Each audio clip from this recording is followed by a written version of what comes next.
నమస్తే.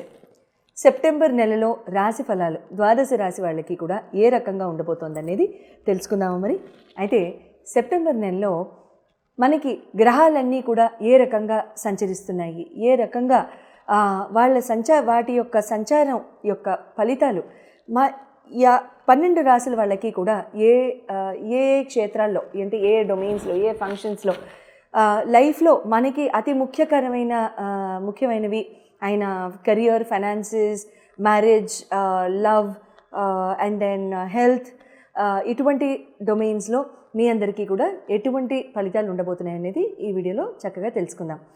మొట్టమొదట ఈ నెలలో జరిగే గోచార రీత్యా ట్రాన్సిషన్స్ కనుక చూసుకున్నట్లయితే కుజభగవానుడు సెప్టెంబర్ 13వ తారీఖు ఆయన కన్య నుంచి తులకి వెళ్ళడం జరుగుతోంది.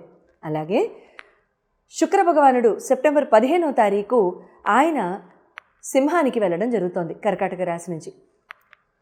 30వ తారీఖు ఆగస్టు 30న బుధ భగవానుడు ఆయన సింహరాశిలోకి అంటే కేతుతో పాటు సింహరాశిలోకి వెళ్ళడం జరుగుతోంది. అంటే బుధ శుక్రుల యొక్క కలయిక సింహంలో జరగబోతోంది.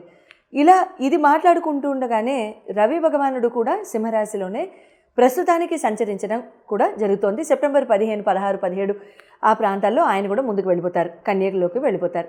అయితే ముఖ్యమైన గోచారాలు ఇవి. చంద్రభగవానుడు అంటారా ప్రతి 2.5 రోజులకి ఆయన రాశి మారుతూనే ఉంటారు కాబట్టి ఇబ్బంది లేదు.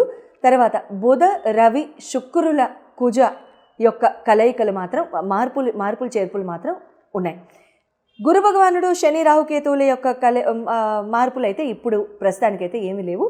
మనం చెప్పుకున్న విధంగానే వాళ్ళు ఆ గ్రహాల్లో ఆ గృహాల్లోనే ఇంకా ఉండడం జరుగుతుంది. నమస్తే. కర్కాటక రాశి వారికి సెప్టెంబర్ నెలలో ఏ రకంగా ఉండబోతోందో తెలుసుకుందాము. మరి గోచార రీత్యా సెప్టెంబర్ నెలలో కర్కాటక రాశి వారికి 9 గ్రహాలు కూడా ఎటువంటి రిజల్ట్స్ ఇస్తున్నారు, జీవనంలో మనకి అతి ముఖ్యమైన డొమైన్స్లో education, love, romance, marriage, career, business, health and immunity, personality, ఇటువంటి విషయాల్లో ఏ రకంగా రిజల్ట్స్ ఇస్తున్నారని తెలుసుకుందాం.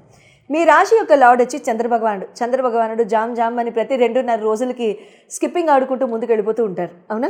అయితే అంత ఫాస్ట్గా వెళ్ళే అంత చంచలమైన స్వభావం గల చంద్రభగవానుడు, ఎందుకులేండి ఆయన అంటాం ప్రేమమూర్తి, అంతేనా? ఆయన చూసినప్పుడు అటువంటి ఫీలింగ్సే వస్తాయి. నిర్మలమూర్తి, ప్రేమమూర్తి, శాంత స్వభావుడు, మనకు కారకుడు, తనకు కారకుడు, మనోభావాల కారకుడు, ధనకారకుడు. ఈ రాశ్యాధిపతి ఈ రకంగా ఉండగా మిగతా గ్రహాల యొక్క ప్రభావం మీ మీద ఎలా ఉంటుందో తెలుసుకుందాం. ఇండివిజువల్ సెల్ఫ్ అండ్ పర్సనాలిటీ కనుక చూసుకున్నట్లయితే ఇండివిజువల్ సెల్ఫ్ అండ్ పర్సనాలిటీకి మీకు చంద్రభగవానుడే కాబట్టి జనరల్గా మీరు అంటే ఫిక్కల్ మైండెడ్ అని నేను చెప్పను, బట్ శాంతంగా ఉంటారు, నథింగ్ కెన్ ఎఫెక్ట్ యూ అన్నట్టుగా ఉంటారు, బట్ అన్నీ మనసుకి తీసుకుంటారు. ఆ రకంగా ఉంటుంది. కర్కాటక రాశి మీద కూడా ఇప్పుడు బుధ భగవానుడు కూడా ముందుకు వెళ్ళిపోతున్నారు కాబట్టి ఒక రకంగా ఖాళీ అయిపోయినట్టే, అవునా? అయితే అక్కడ ఎవరి చూపు కూడా ఇప్పటి వరకు అయితే పడలేదు. అండ్ ఇప్పుడు కూడా మీకు ఇంకా బాగానే ఉంటుంది, ఇబ్బంది అంటూ ఏం లేదు. అంటే మీకు ఒక రకంగా కొంచెం ఫిజిటీగా ఉండి కొంచెము మెంటల్గా కొంచెం అనీజీగా ఉన్న ఈ గత 2 నెలలు ఇప్పుడు ఒకేసారి మీకు ఫ్రీ అయిపోయినట్టుగా అనిపిస్తూ ఉంటుందన్నమాట. కేవలం చంద్రుడి యొక్క రిజల్ట్స్తో మీరు ముందుకు వెళ్ళిపోతూ ఉంటారు, ఇబ్బంది అంటూ ఏం లేదు. కానీ ద్వితీయ స్థానంలో సింహంలో కూడా మీకు కేతువు, తర్వాత రవి, బుధులు కలుస్తారు, తర్వాత శుక్రుడు కూడా వెంటనే తొందరలో కలుస్తారు. కాబట్టి అక్కడ మీకేమవుతుందంటే ఇక్కడ ఫైనాన్షియల్ స్ట్రెస్ నుంచి కొంచెం ఈజ్ అవుట్ అవ్వడం లాంటివి జరుగుతూ ఉంటాయి. ఫైనాన్షియల్గా స్ట్రెస్ లేనప్పుడు మానసిక ఆందోళన అనేది ఉండదు. మానసిక ఆందోళన ఉన్నప్పుడు స్ట్రెస్, యాంగ్జైటీ ఇటువంటివి ఉండవు. అవి లేనప్పుడు రోగాలు రావు. సో కాబట్టి హెల్త్, ఇమ్యూనిటీ ఒక రకంగా బాగుందనే చెప్పాలి, ఇబ్బంది అంటూ ఏం లేదు కర్కాటకం వాళ్ళకి.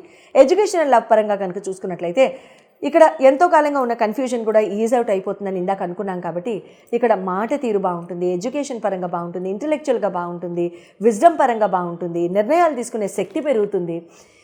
ఏదైనా కోర్సెస్ తీసుకోవాలన్నా జట్టున ఒక డెసిషన్ తీసుకుంటారు, బాగుంటుంది, ఇబ్బంది అంటూ ఏం లేదు. ప్రేమ వ్యవహారాల్లో కూడా అధికంగా చాలా బాగుంటుంది. But second half of the month September 15 నుంచి సెప్టెంబర్ 15 ముందు ఎటువంటి మ్యాజిక్లు ఆకాశం నుంచి కింద పడిపోతాయని మాత్రం ఎటువంటివి ఎక్స్పెక్ట్ చేయదు, అసలు పడవు. అది సెప్టెంబర్ 15 వరకు ఖచ్చితంగా కోపాన్ని మితంగా ఉంచుకోండి. అస్సలు కోపం రాకూడదు. అసలు ఎందుకు రావాలి? కోపం రాకూడదు, శాంతంగా ఉండాలి, ప్రేమగా వ్యవహరించాలి, అందంగా చక్కగా మితంగా చక్కగా ప్రేమగా మాట్లాడాలి. తర్వాత మ్యారేజ్ హౌస్ని కనుక చూసుకున్నట్లయితే కర్కాటకం వాళ్ళకి మీకు శని భగవానుడు అవుతారు సప్తమాధిపతి. ఆయన మీకు మీకు రెట్రోలో ఉన్నారు కాబట్టి, అంటే వక్రగతిలో ఉన్నారు కాబట్టి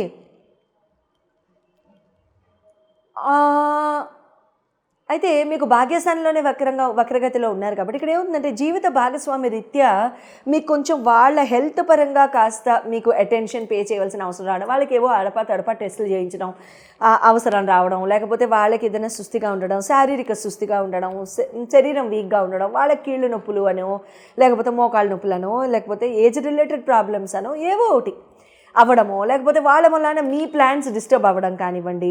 డిస్టర్బ్ అని ఎందుకు అనాలి, వాళ్ళ మొలాన మీకు కాస్త అంటే వాళ్ళకి అటెన్షన్ ఎక్కువగా ఇచ్చే భాగ్యం కలగడం, అలా రావడానికి అవకాశాలు ఉంటూ ఉంటాయి. సో ఆ రకంగా ఆలోచిస్తే బెటర్గా ఉంటుంది కాబట్టి సో ఇదే రకంగా ఆలోచించాలి. ఎందుకంటే వాళ్ళ మొలాన ఇది, మా మొలాన ఇది, ఎందుకంటే రేపు వాళ్ళకు వచ్చిన పరిస్థితి మనకు రాదని మనం గ్యారంటీ చెప్పలేం కదా. కర్మ అనేది వెంట తరుగుతూ ఉంటుంది చీపురు కట్ట పట్టుకుని, అంతేనా? సో కాబట్టి ఇక్కడ వాళ్ళతో ఎక్కువ టైం స్పెండ్ చేయడానికి, వాళ్ళకి ఎక్కువ టైం ఇవ్వడానికి కాస్త చక్కగా ట్రై చేయండి, శుభంగా ఉంటుంది. కెరీర్ అండ్ బిజినెస్ పరంగా చూసుకున్నట్టయితే గురు భగవానుడు కుజ భగవానుడు అవుతారు మీకు నవమ దశమ స్థానాలు. గురు భగవానుడు మీకు ఎట్లాగూ 12వ స్థానంలో ఉన్నారు కాబట్టి ఇక్కడ ఈ 1 year మాత్రం ఎట్టి పరిస్థితుల్లో అక్టోబర్ 15 వరకు, ఎందుకంటే మొన్న గురువు యొక్క పరిస్థితి తెలుసుకున్నప్పుడు, ట్రాన్సిట్ తెలిసినప్పుడు నేను చెప్పాను కదా, ఈ 7 సంవత్సరాలు గురు భగవానుడు చాలా ఫాస్ట్గా ఎగ్జిలరేటెడ్ మూవ్మెంట్తో వెళ్తున్నారు. ఈ 7 సంవత్సరాలు కూడా ఆయన ప్రతి సంవత్సరం 2 రాశులు స్కిప్ చేసుకుంటూ వెళ్ళిపోతున్నారు. అంటే 2 రాశులు ముందుకు వెళ్ళి మళ్ళీ వెనక్కి రావడం, ముందుకు వెళ్ళి వెనక్కి రావడం లాంటివి చేస్తారు.